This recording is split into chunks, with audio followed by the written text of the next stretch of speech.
show you how you had to solve quiz number 7, and you had to do this via diagonalization, right? So step 1 was find the characteristic equation. So we had to do 0 is equal to, we subtract lambda from the diagonal. By the way, in fact, if you look at it, it was an upper triangle matrix, so we can read off the eigenvalues right away. It was -1, -1, 2. But it's as quickly done. If you didn't see it, you see that you can, for instance, expand here on row 1, get -1 minus lambda, right? And then what you're left with is this here, the determinant of this matrix, but again, that is just -1 minus lambda times 2 minus lambda.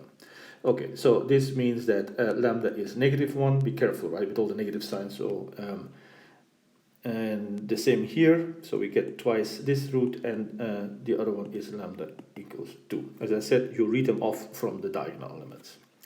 Okay, step 2, the eigenspace for, let's do lambda equals -1, because that's the guy that might mess things up. So we have to subtract -1 from the diagonal, and then we get the equation, the matrix 0, 0, 3, 0, 0, 12, 0, 0. Subtracting means adding 1, right? So you get a 3 here. It's very quickly done. You do row 1, 1/3 of row 1. We can actually do, let's do all of them. 1/12 of row 2 and row 3. 1/3 of row 3. That's kind of a little bit useless, extra work that I'm doing, but okay.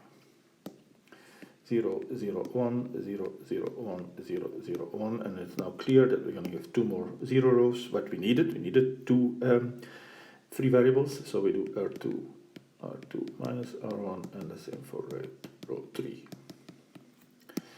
Okay, so we're left with 0, 0, 1, 0, 0, 0, 0, 0, 0.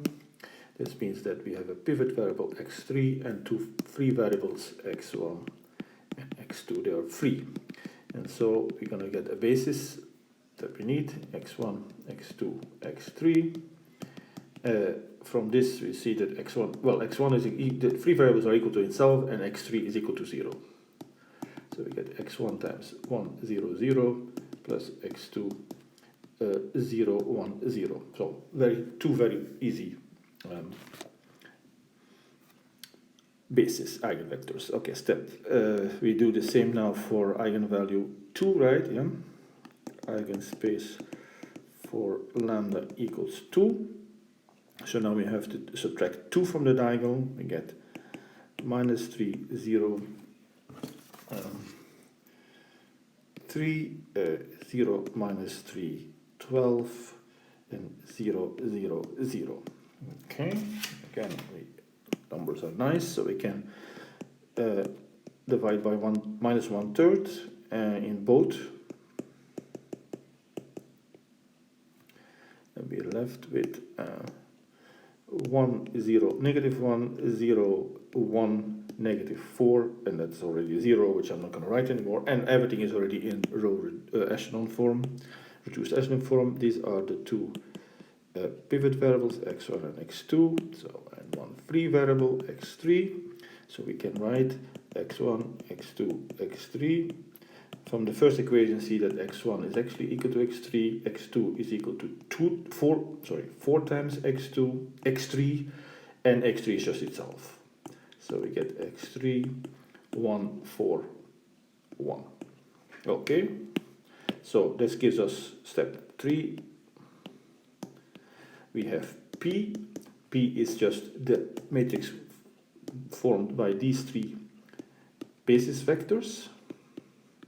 Okay, and D is a corresponding matrix. So the first 2 are -1 eigenvalue, and the second one is eigenvalue 2, and that's the diagonal matrix. So we have P and D. Step 4. We need P inverse, but luckily there's really not much to do here. So 1, 0, 1, and 0, 1, 4, 0, 0, 1, 0, 1, 0, 0, 1, 0, 0, 0, 1.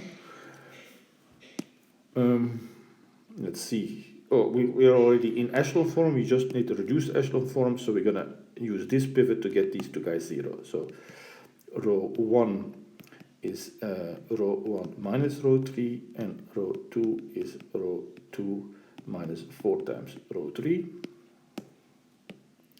So it goes very quickly. We get 1, 0, 0, and we multiply this with -1, so we get 1, 0, and a -1 there.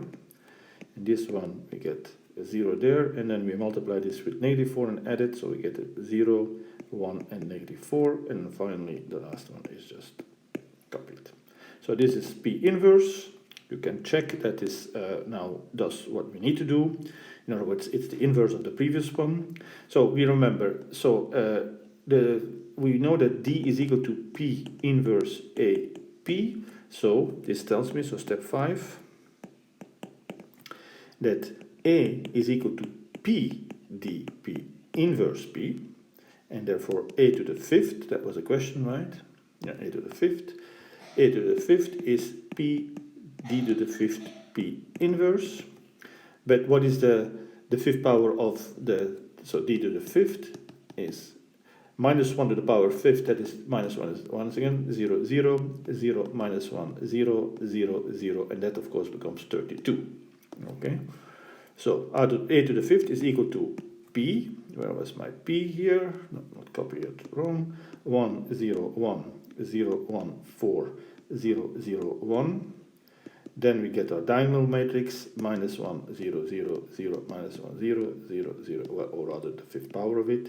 And then we get inverse P, this was P inverse here. That was 0, 1, 0, 0, 1, -4, 0, 0, 1. And let's work this out. It's 1, 0, 1, 0, 1, 4, 0, 0, 1. We multiply -1, okay, that's -1, 0, 1. The second row is 0, -1, 4, and the last row is 0, 0, 32. Okay, and then okay, the first element, -1 plus 0 plus 0, so -1. 0 plus 0 plus 0, 1 plus 32, that's 33, then 0 times 0 times 0, 0, -1, 0, 0, 0, 32, and then, no, I've been, sorry, let me do it over again. I think I switched the rows here. I'm working with this row, right? 0, 1, 1, that's the 0. 0, -1, 0. 0, 4 plus 4 times 32. So 4 plus 4 times 32, that's 128. That is 132. Okay? And then the last row, 0 times 0 times 0, that is 0. 0 plus 0 plus 0. And 0 plus 0 plus 32. So that's my answer.